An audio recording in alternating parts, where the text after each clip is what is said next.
Bismillahirrahmanirrahim. Assalamu alaikum. I am Dr. Friha Aslam.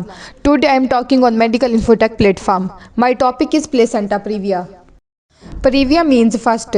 In this condition, placenta implants in lower uterus and covering the uterine opening, which is internal cervical os. There is usually bleeding happening about 20 weeks of gestational age.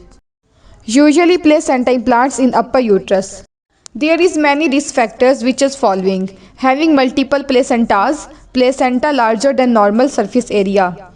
These both conditions can be happened in twin pregnancy or triplets.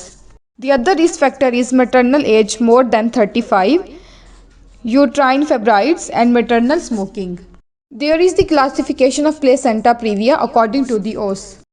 The first one is placenta covers the cervical os completely. The second is placenta covers the cervical os partially.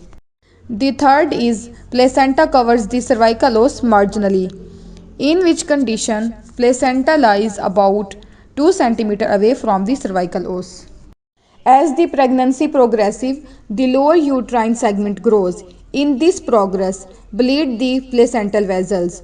In this result, sudden bleeding may be occur after 20 weeks of gestation.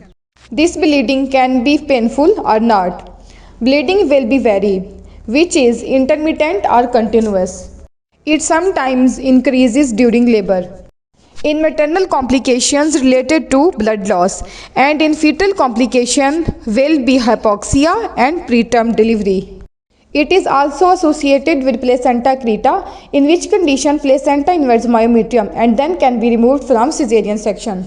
Can be diagnosed in parental sonography and sometimes in labor. In treatment and management will be give steroids for enhanced fetal lung development.